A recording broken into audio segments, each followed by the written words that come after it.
51 years ago, the nation began observing Black History Month. It was neither a quick nor easy victory. It was, in fact, a prolonged struggle. But in the end,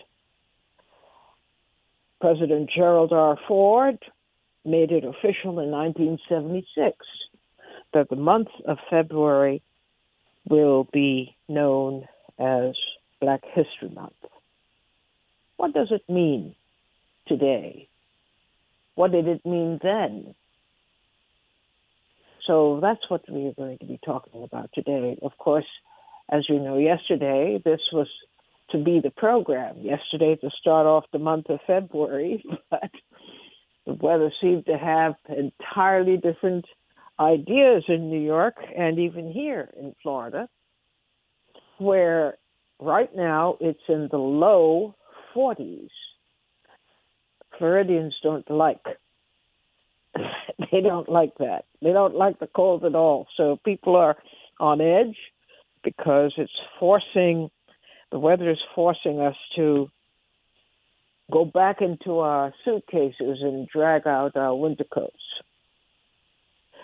But I thought we should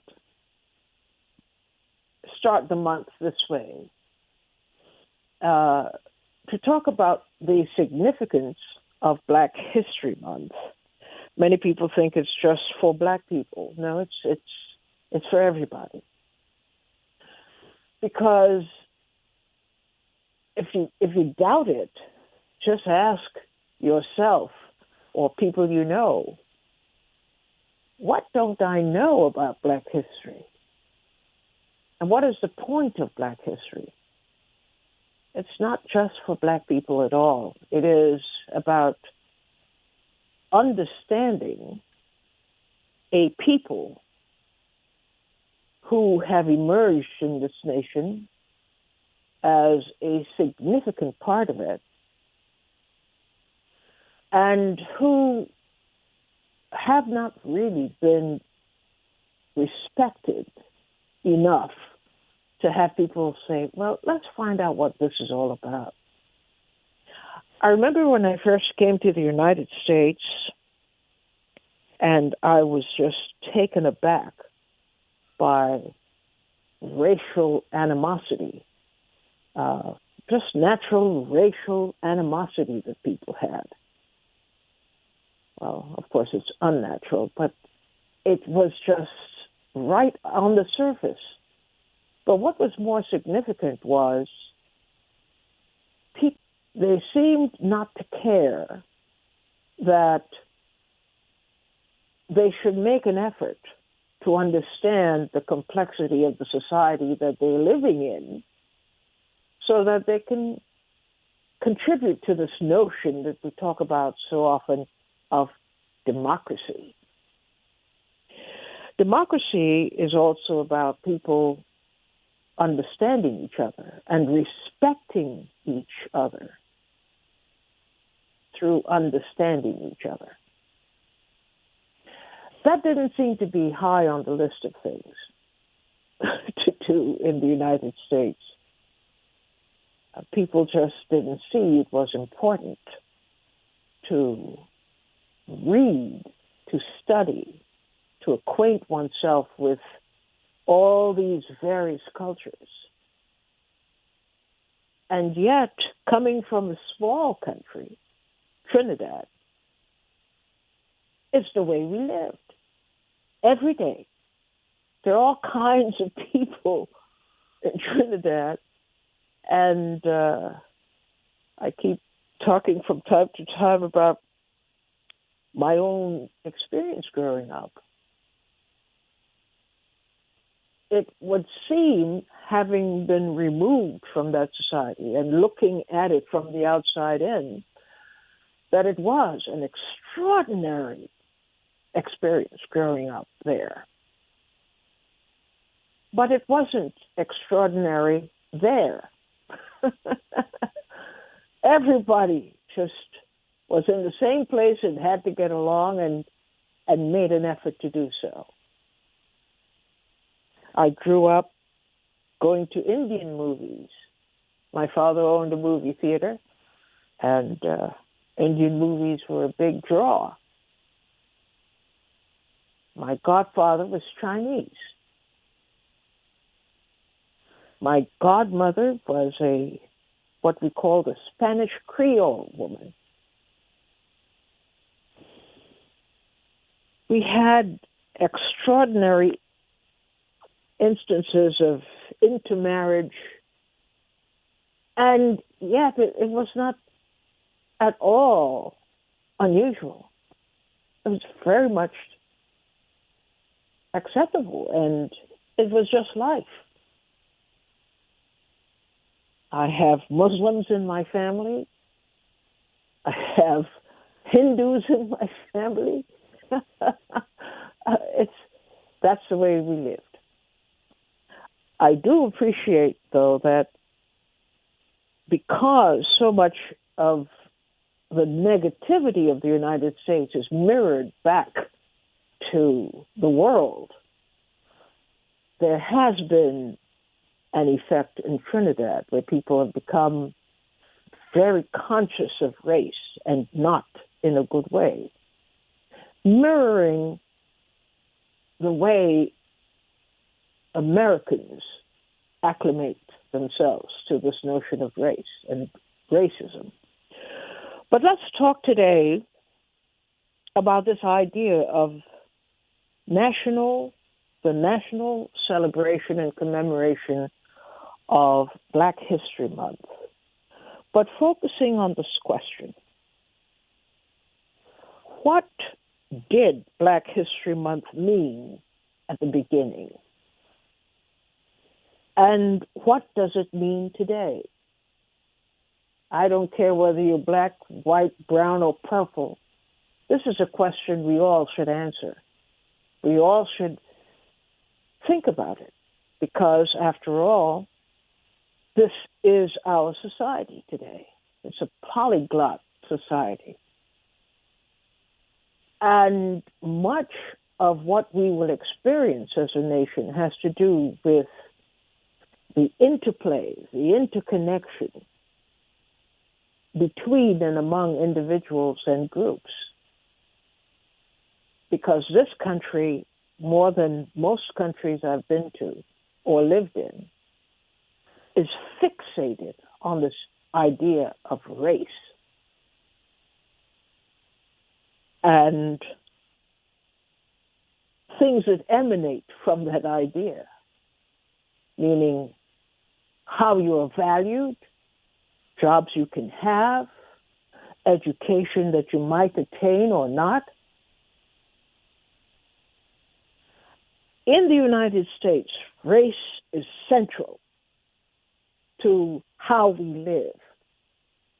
We may not admit it, but as you pause for a minute, you can see it cannot be denied. So that's it. That's the question today.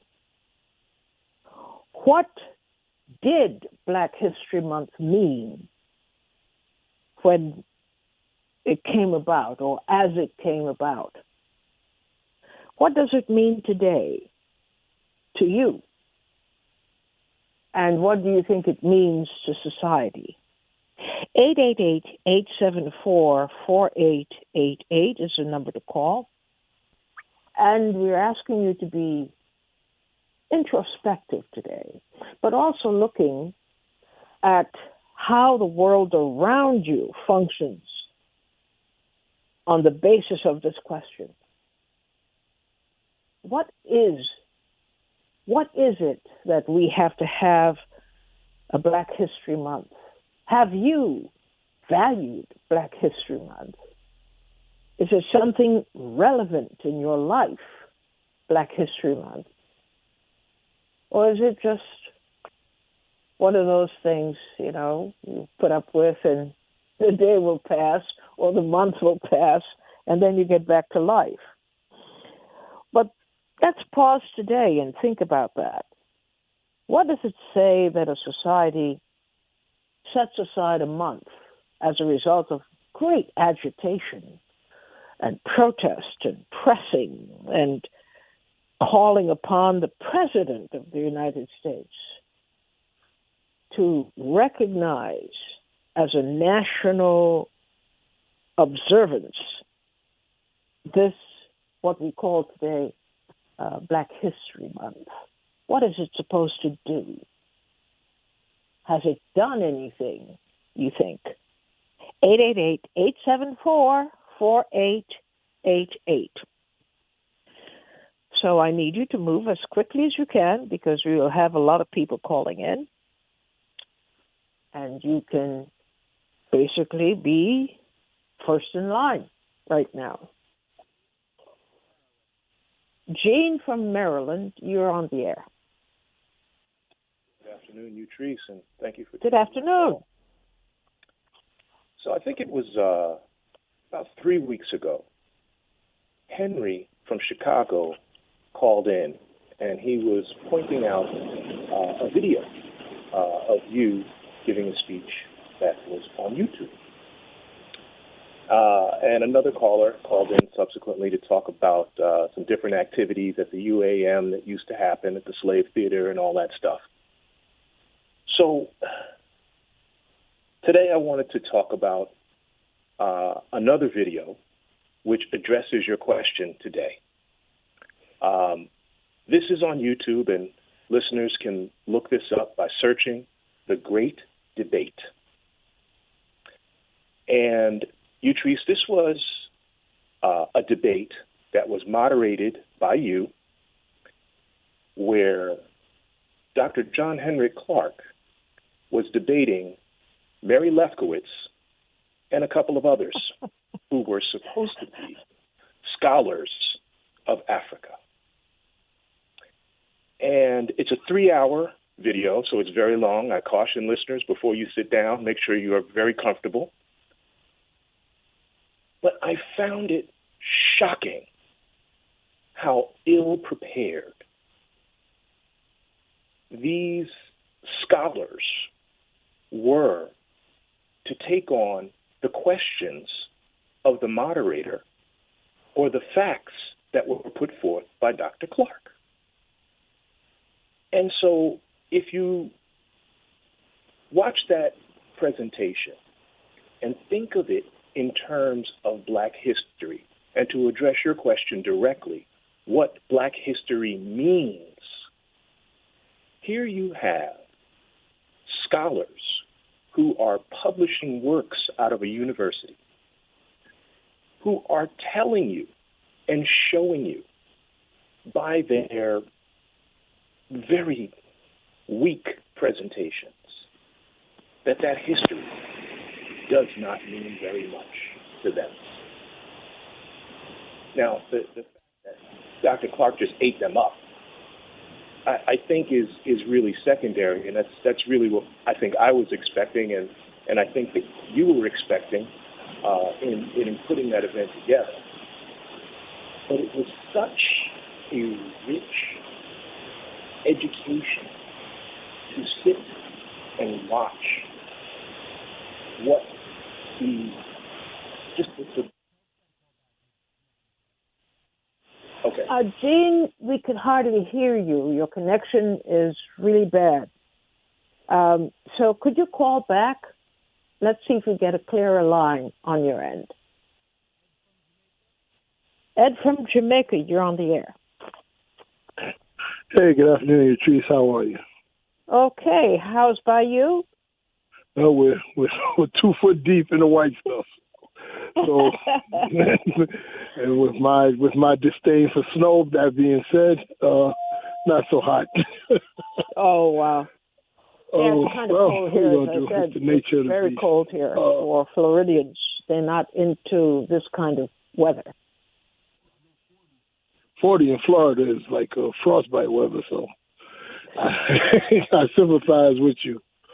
As far as Black History Month is concerned, historically, I believe it was started by Carter G. Woodson back in 1920 or 1926, 1927. I believe, and it was called Negro History Week. and it was basically Carter G. Woodson was a noted Negro historian. It was to denote the contributions of African Americans to the American experience, because we had, up until that point in history, there was really no mention of prominent black figures in American history. I believe that went on for some years until 1975 or 76, when the month of February was allocated to it, and not because of the misconception that some people have that it's the shortest and the coldest month. It was the month that coincided with the births of Frederick Douglass and Abraham Lincoln, I believe. So that's why the month of February was chosen, yeah. I know a lot of people hold that it's the shortest and the coldest month.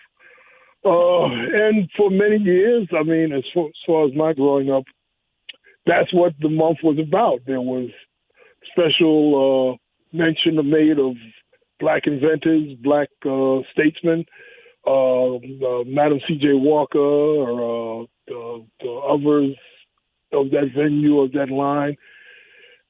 There were calendars. I remember used to go to the local supermarket or the local library when libraries were open, or the local church. You could get a calendar annotating every month a different inventor or a different celebrity, from Jack Johnson, Muhammad Ali, several came to mind. And there were specials on radio and television pertaining to the achievements of African Americans in the American experience. And I thought that was very good. Here lately, I think it's taken a back seat. I think with multi-racism, multinationalism, multiculturalism, the experience of the African American has become, for want of a better word, passé. I don't think it carries the importance in the black community or in the community at large that it used to have. There are still some people that denote it and pay attention to it. I try to with my nephews and nieces, things like that. But other than that, no, I don't really think it's as prevalent as it used to be. Do you miss that, or and hope that it is revived, or do you settle for the idea that, well, times change, and this is one of the changes? Well, I miss it because I believe that's one of the enforcers of community. I believe you can't have community without history, and unless you take a special interest in the African American experience, you won't find it in traditional education. Our history starts primarily with slavery, and even in that, we're only annotated for certain historical figures and they're pertaining to slavery. We were scientists, we were inventors, we were statesmen, we were authors and poets and screen directors. We've played a major role in every aspect of American society and American development. And I believe that unless you look for that on your own, you won't get it. And that was the only source when I was a child that would even prompt you to look in that direction, to give you an idea of who and what your people were to this country and how they influenced this country and how they literally built this country. I mean, the whole Washington, D.C., once it was attacked in the 1800s, was rebuilt by a black man from memory. So, I believe these things are not prevalent, and that denotes why we don't have community, because a major part of community is history. A major part of community is tradition, and these traditions get abandoned under the guise of multiculturalism or multi-racism or, brown people. No, there is an African-American group.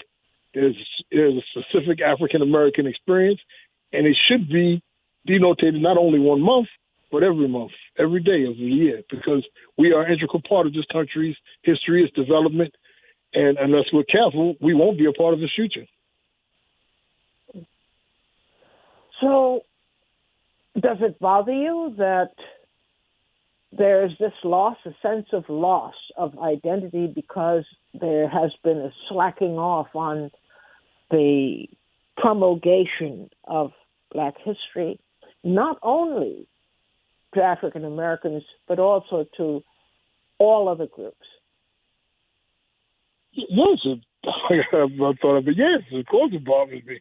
I mean, you're talking about people, a group of people can disappear, in this society, especially. Identity, tradition, history, these are things that formulate a community, that hold a community together, a sense of tradition, a sense of culture, a sense of history, of marking out a place in this American experience. And we're starting not to do that. I mean, I'm all for everyone working together, but there is a specific group in this country, Americans of descendants of African American slaves. We have a specific history, and we have a specific claim to this country's riches and to this country's development.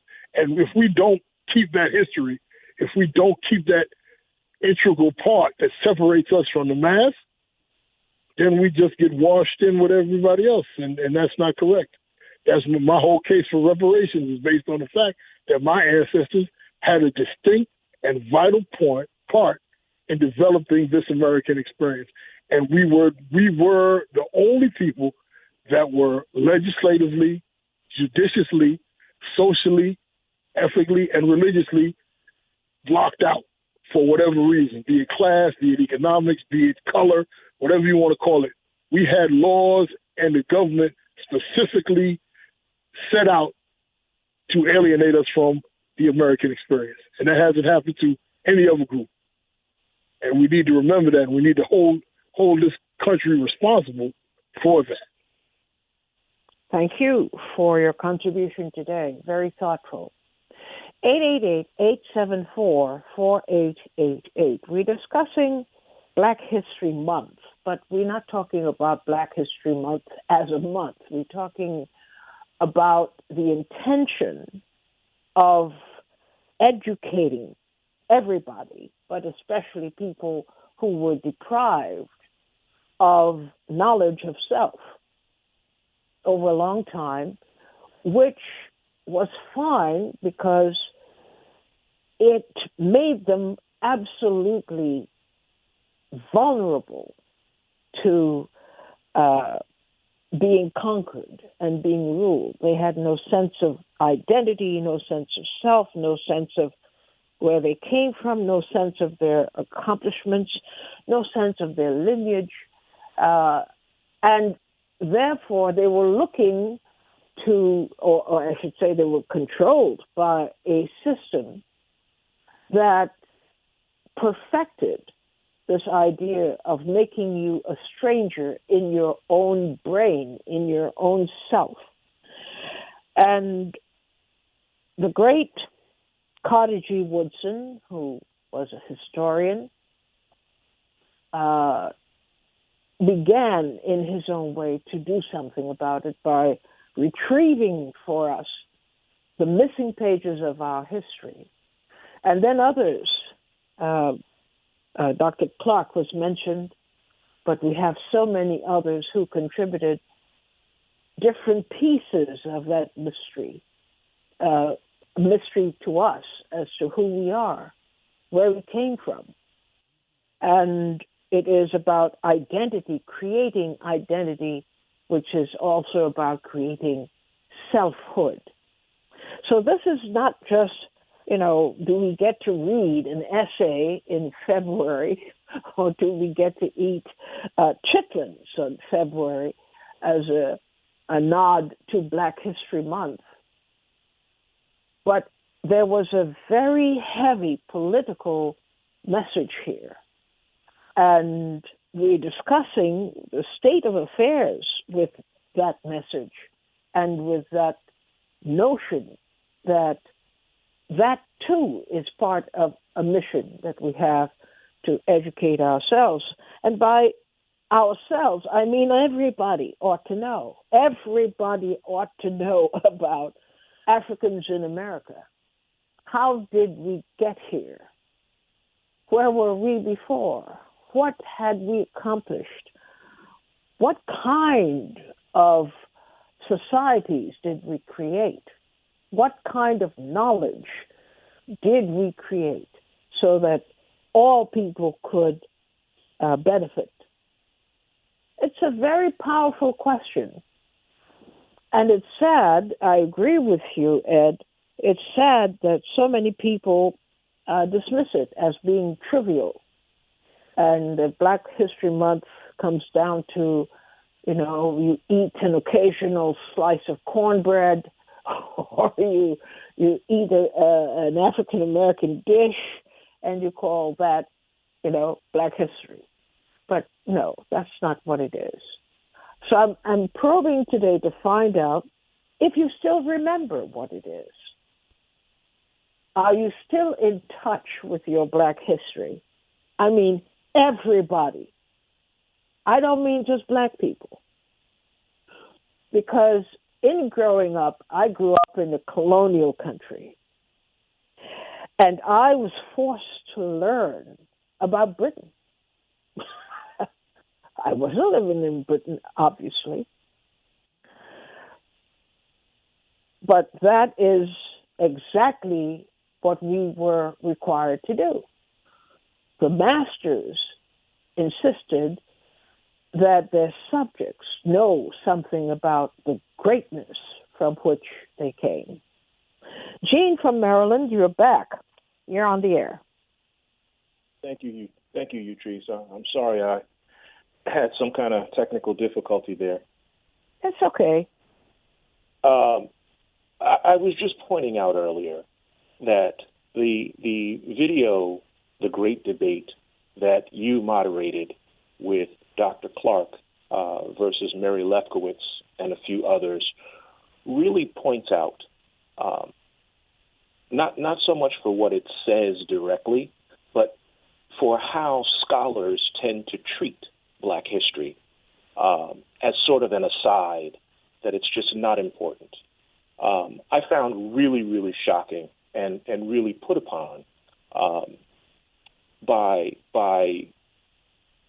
these experts who were supposed to be expert in the field of African history, of Black history, who had trouble simply identifying the points upon which they were supposed to be scholars of. And I was very, very pleased, although I expected for Dr. Clark to simply move in and take over the debate, as he normally does or did, and simply take the points that he was making in his scholarship and showing these other people how things are done as a scholar. And it's important, I think, that we go back and review that video, The Great Debate, 1996, to really get a handle on what traditional Western scholarship does to Black history. Okay. Now, with so many years intervening, has your view changed?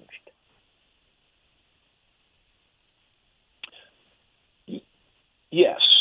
However, I can say, as one of those people who used to be at the Slave from time to time and who used to sit on the floor at the Black Studies Department in the NAC building at City College, I was well prepared.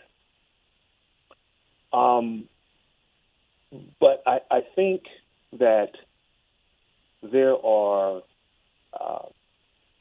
a lot of conveniences which we have been taught to simply settle with, and has just pulled our attention away from the importance of our history. And we've been tricked in some degree, or to some degree, to accept that history is not important and that we don't need to review it and learn about it and teach our children. And I think in large measure that's unfortunate in that we are losing our legacy. We are losing our ability to understand the value of from whence we come. I no longer live in the New York area. I'm down in the Washington, D.C. area now. And I have an opportunity to engage with a number of children at a place where my daughter goes to. And it is painful to recognize that children don't have and aren't interested in anything. And that's too much. But they're not interested in any level of depth of what the importance of their people is. Where does the fault lie? That's complicated. That's complicated because it's not as simple as pointing a finger at the parents and saying, gee, you don't raise your kids well. There are cultural institutions which have broken down. The Black church, for example. The idea of schools where Black children would go and be taught by expert teachers. Historically, Black colleges have been closing at an alarming rate. So it's not as simple as pointing to this one thing and say, see, if you'd have just done this better, you'd be okay. And that doesn't even begin to examine some of the external forces that are out there, whether it's the government taking Black-owned farmland or some of the issues around Black education in public schools. The list is very long. And any one of those examples could, extend itself into a very lengthy discussion. The question of what to do about it, I think, is a little more relevant. And that's also a tough one because with all of the things that we have to deal with, whether it's COVID-19 or just raising your own children and holding on to a job and paying your rent and whatever else, you reach a point where the saturation is just so great, and you really have to wonder, well, I can't take it anymore. What do I have to do? And things begin to slip. And I think this is what we're seeing, is that slippage. Do you think Black history or knowledge of self, let me translate it that way, is key to our collective survival? 100%. Yes. However, it competes against the basics of survival. And the irony is that you need that knowledge of self in order to survive. However, when, as a people, we wind up so close to the edge where survival is challenged on a daily basis just to have the ability to cover Maslow's hierarchy, it becomes a very serious set of choices that you have to make. Do I have the time to read something that's going to teach me about this history, or do I need to find myself a better job that's going to pay me a few dollars more because my wife is pregnant? And that's a very serious set of choices. Have you had to abandon your history? Me personally, no. But that's only because I have made a direct and specific effort to do that and to hold on to it and maintain. I surround myself with people. I have an extensive library, much of which was inherited from my mother. I married a woman who has the same thinking. But that was all intentional. But I think as a community, as a larger community, there are problems there where people have changed priorities and accepted other things, whether it's Facebook and Instagram and all these kinds of things, which suck up the time that one might spend doing the learning that you're describing and reviewing some of these things with children so that they can have a basic understanding or move on to an in-depth understanding of what this history is and what it means. Do you have hope that perhaps even with the downside of being in a society where things are becoming more and more tense and the issue of survival is becoming more and more part of the conversation, that people will begin to look at it? And do you really feel that we have a kind of apartheid when it comes to Black history? Whites are not inclined to exercise themselves to learn about Black history. So we have Blacks moving away from their history, and we have many whites and others who are not even interested in getting close to it. Well, again, I point you back to Mary Lefkowitz. But I think to address your question of hope, yes, I have hope. However, I've directed that energy to something where I can actually have and make a difference. So I have my child and a friend with their two children.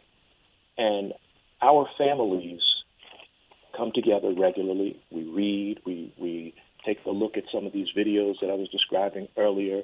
We discuss these subjects. We have the children learning some of these speeches and recite them for the family. And these are very specific things that we do because we feel as families that this is valuable. And so we put energy into it. Thank you so much. Very illuminating speaking with you. Thank you very much for your contribution today. I hope people took to heart what you said and would revisit it beyond today and get some more pointers on where it is that we should begin to concentrate our efforts. Because as we were told today by Ed, by Jean, we really have to reconnect because it's now to the point of survival, and it's part of our survival. It should be part of our survival plan. Thanks so much for contributing. All right, so who's next? Jackie? Yep, Jackie from Brooklyn. From Brooklyn. You're on the air. Good afternoon. Good afternoon, Jackie. How are you and the listening I'm family? hanging in. Thank you. I think it's a wonderful show. Wonderful. Thank you. And the previous callers are just right on point. I just wanted to say I, too, used to go to the Slave Theater, and I, too, attended City College, and towards the end of my term there, I took Black History courses. And then further on in graduate school, you don't hear anything about Black history. So our responsibility is to teach our children and to educate ourselves. And the gentleman who was just speaking, saying about this is an ongoing process, and it really is. One of the things that I think could be addressed is to incorporate Black history into regular so-called American history and world history courses. and that would expose more people, whether they're interested or not. But I know from my own personal experience, I was very upset when I found out at the age of 21 that there were black cowboys. I had never even been introduced to that concept of our people having like extensive world history, and then history here in the United States and history in the Americas. So we're not introduced to that. And when we finally, some of us, when we come to that realization, we have to have our own responsibility to start somewhere and gather information and share it with others. But this is a very exciting time for me, Black History Month. I usually present some courses somewhere and talk about it somewhere. So I'm going to be presenting in a senior group that I belong to. I'm excited about that. And ultimately, someday, before the Creator calls me home, I would like to write some things, too, about Black history. I will tell you this. One of my friends said to me, we were credentialed. We were not educated. And I feel that that's very true, that a lot of us pursued our degrees and we achieved certain things in life. But the real educational process starts with each and every one of us. So I hope that we keep that in mind. What, if I could ask you to summarize it in one sentence or maybe a couple of short sentences, what is the value of this, except that it gives a sense of comfort? It helps us feel better about ourselves. Is there something beyond that? Oh, definitely. In terms of the value of Black history? Yes, it gives us comfort, but it also gives us strength. It gives us knowledge that we are not in the struggle alone, that our ancestors and our foreparents struggled under even harsher conditions and were able to achieve mighty things. And unless you go to a HBCU, which I did not, you're not even introduced to these I just wanted to let people know it means historically Black college or university. Right. Because I didn't go to a historically Black college or graduate school, or even I did another degree. I'm not trying to here talk about my degrees, but I'm just saying in all of those institutions, I was not introduced to anything regarding our own history. Now, they did have something about the Black church or something like that, but basically the institutions are Western models, Western funded, and Western culture. So we have to seek out our own culture, identity, and really dig deep, because once you find out what other people achieve with far less opportunities, there is no going back. I mean, we can take, for example, somebody like Harriet Tubman, who walked from the South to the North to her freedom by herself, no GPS, but my friend reminded me she had a GPS, which was the North Star. So I'm saying, you see, we have it takes our mind into a different level when we begin to look at things from a different perspective. So I want to give other people a chance, but I just think this is exciting to me, and it's also empowering. And there's a lot of work to be done, because there are lots of people who are people of African descent who feel that this is no longer relevant. But I think they feel that way because they're asleep, and we don't want them to sleep, despite what Malcolm said about don't wake them up, let them sleep. I think we should wake them up and bring them into the knowledge of who they are. So I just salute you for this wonderful program, and it's very empowering, and I hope that other people will gain something from it. Thank you. Well, I appreciate your contribution and the contribution of everyone who has called so far. And it fits so neatly with my belief, my strong belief, that we have to educate each other. And that is as valuable as any piece of paper you could get from the university. That's a charge that we have to help each other understand where we come from. Thank you for calling in and contributing.